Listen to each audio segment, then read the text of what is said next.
ममता काले जी, ये जो कहा जा रहा है कि ये असल में परसेप्शन का फर्क है और ममता बनर्जी तो केवल डेमोक्रेटिक तरीके से ही चलती हैं, आपका नजरिया क्या है इस पर?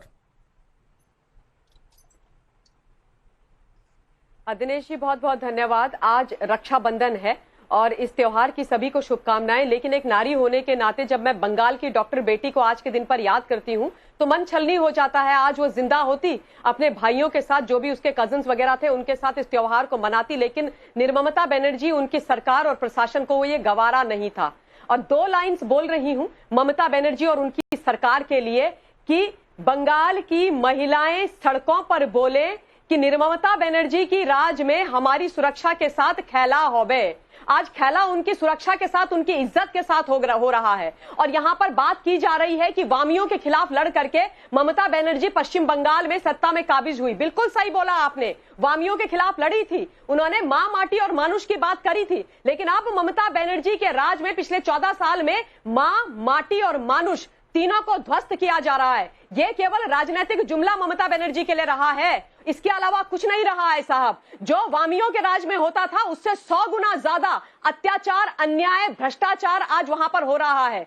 जो वेस्ट बंगाल की पावन भूमि है वो आज रंगबाजी, रंगदारी के लिए जाने लगी है। बेटियों के खिलाफ दुराचार, व्याभिचार के लिए जाने लगी है। आप बोल रहे हैं पता नहीं कहां की बात कर रहे हैं। आप कह रहे हैं बलात्कारियों को सजा दो।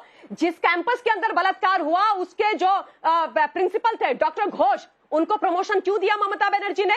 आपको मालूम है पिछले 40 घंटे से ज्यादा से सीबीआई उनसे प्रश्न कर रही है और उनके अपने जो उत्तर हैं उन्हीं में बार बार वो पलट जाते हैं। जो सी ग्रुप और डी ग्रुप के आर्ची करके कर्मचारी हैं उनके जो जवाब हैं वो प्रिंसिपल साहब से मैच ही नहीं हो रहे हैं भाई। उन्होंने अपने फोन का डेटा, दिनेश जी, जो फोन कॉल्स थी और उसके अलावा जो व्हाट्सएप चैट थी वो डिलीट करी। चोर की दाढ़ी में तिनका, ऐसा क्या छुपा रहे थे डॉक्टर घोष कि उनको डिलीट करना पड़ा सीबीआई के पास पॉइंट है। देखिए बहुत बड़ा केस है उनका फोन, ये एक बार फिर से तो हो जाएगा। मैं तो दूसरी बात पूछ रहा हूं ममता जी, मैं तो ये पूछ रहा हूं कि किसी भी चीज को एड्रेस करने का तरीका, जब हम सबसे बड़े गणतंत्र के तौर पर, सबसे बड़ी डेमोक्रेसी के तौर पर अपने आप को जिंदाबाद करते हैं, तो हमको यह देखना चाहिए कि क्या हम वाकई डेमोक्रेसी को अपने गवर्नेंस के तरीके में लेकर चल रहे हैं या ऑटोक्रेसी हमारा तरीका है। मैं पश्चिम बंगाल सरकार के संदर्भ में यह बात कर रहा हूं और अभी मैं केवल इसी मुद्दे पर रहना चाह रहा हूं कि अगर यह तरीका ऑटोक्रेटिक है तो डेमोक्रेसी को कम से कम तो जो इस देश की ग्रैंड ओल्ड पार्टी कहलाती है कांग्रेस, उसको अपने इंडिया अलायंस के साथी को यह कहना चाहिए कि एक तो आपके राज्य में यह घटना हुई है, पूरा देश उबाल में है, और ऊपर से आप ये सीनाजोरी क्यों कर रहे हैं? यह कांग्रेस से मैं समझना चाह रहा हूं। चंद्रमोहन शर्मा जी।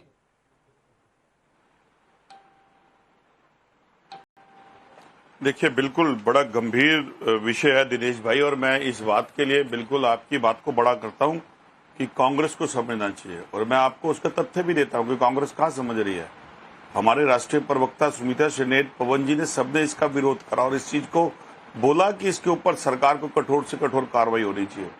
आज दिन रक्षाबंधन का है। रक्षाबंधन वो जिसमें भाई अपनी बहन की रक्षा करता है। रक्षाबंधन वो जिसके अंदर हर नेता अपने हाथ में कलाई भी बांधता है और जाता है, घूमता है, लोगों के साथ रक्षाबंधन आता है। लेकिन राजनीति क्या करी जाती है? राजनीति तो 10 मिनट के प्रोमो में आपने भी करी। आपने भी पूरे 10 मिनट के महिमा मंडल के अंदर देश के प्रधानमंत्री का महिमा मंडल कर डाला।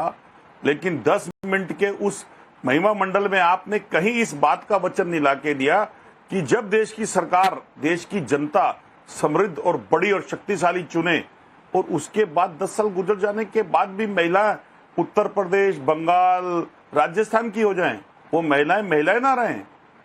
ये तो अभी उत्तराखंड के अंदर भी हुआ एक बेटी के साथ, चंद्रमोहन शर्मा अभी यूपी में भी मैं हुआ। तो महिमा मंडल कर रहा हूं, मैं मान लेता हूं आपकी बात कि मैं महिमा मंडन कर रहा हूं। जनता ने कांग्रेस की सरकार, ठीक है सर, अब मेरी भी सुन लीजिए। आपकी बात अभी क्योंकि आपने महिमा मंडन की बात कही है तो एक छोटी सी बात मैं आपसे कहना चाह रहा हूं।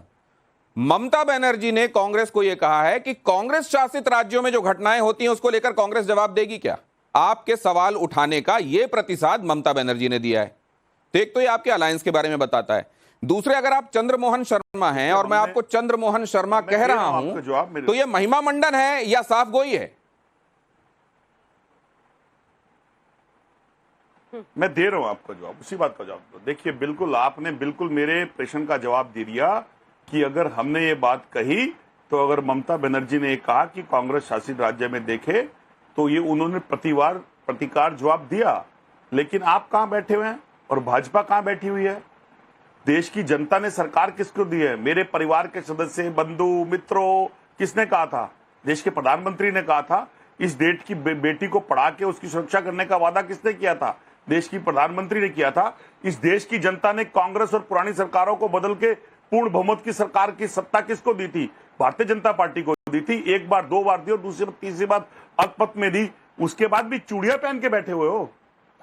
क्या देश के अंदर महिलाओं की इस्मत तोड़ेगी और कोई भी आके लुटेरा लूट के चला जाएगा और देश की प्रधानमंत्री और उनके सांसद खड़े होकर संसद के अंदर? सर, ये रवैया आपको डेमोक्रेटिक लग रहा है क्या? ममता बनर्जी का एक लाइन में बोलिए। बाकी तो हम इस पर बात करते हैं, महिलाओं की सुरक्षा को लेकर बात हम कर रहे हैं, लेकिन मुख्य मुद्दा यह है कि क्या ममता बनर्जी का तरीका डेमोक्रेटिक है या ऑटोक्रेटिक है सर? और ईमानदारी से बताइएगा चंद्रमोहन शर्मा जी, आत्मा की आवाज पर, डेमोक्रेटिक है या ऑटोक्रेटिक है ममता बनर्जी का तरीका?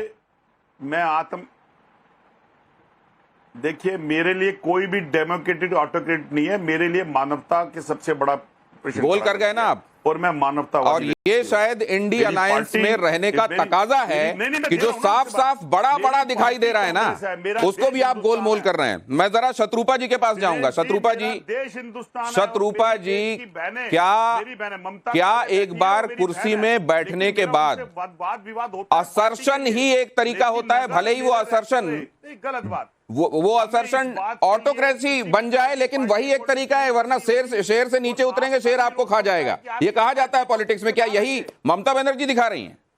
दिनेश जी, ममता बनर्जी का एक चंद्रमोहन शर्मा जी, अब आ रहा हूं आपके पास, प्लीज। ममता बनर्जी का एक बड़ा प्रॉब्लम है, उनका हैबिट है, उनका चाहत है। एक सेकंड शर्मा जी से दोबारा रिक्वेस्ट कर लूं मैं। शर्मा जी प्लीज मैं आपके पास आता हूं। शत्रुपा जी को बात पूरी करने दीजिए, आप अपना पॉइंट रखिएगा आगे। हाँ दिनेश जी, मेरा ख्याल से ये जो ममता बनर्जी का एक पुराना हैबिट है, जैसे स्वयं प्रकाश जी ने शुरू ही किया कि वो विक्टिम है, सब हड्डी टूट करके वो आई है, सीपीएम ने इतना मारा है, वो हैबिट उनसे अभी तक गया नहीं। She has to be in the opposition. देखिए, हम सेंटर से वंचित है, सेंटर हमको इतना सब कह रहा है, वो सब पूरा बेकार का बातें है। वो सहन नहीं कर पाती है कि सोचिए खुद का मंत्रालय से 2 या 3 लोगों को अभी डिटेन कर रहा है। कुणाल सरकार, डॉक्टर कुणाल सरकार वर्ल्ड क्लास कार्डियक सर्जन है। वो एक वीडियो बनाया था, आपको पता है, लेकिन फिर भी मैं दोहरा रही हूँ क्योंकि उनको बुरा लगा जिस हाल में एक ऑन ड्यूटी डॉक्टर के साथ इतना ब्रूटल इंसिडेंट हुआ, और उन्होंने ये नहीं कहा है कि वो तृणमूल का विरोध है कि किस पार्टी से है। He is a world class surgeon, he is the pride of India. उनको अभी खींच के बुला के पुलिस ने उसको नोटिस दिया है कि आओ आके बोलो। नहीं, वो तो हो गई डॉक्टर की बात। बोला अगर इनका अपना पार्टी का कोई लीडर भी सच को सच और गलत को गलत कह रहा है, उसको समन चला जा रहा है।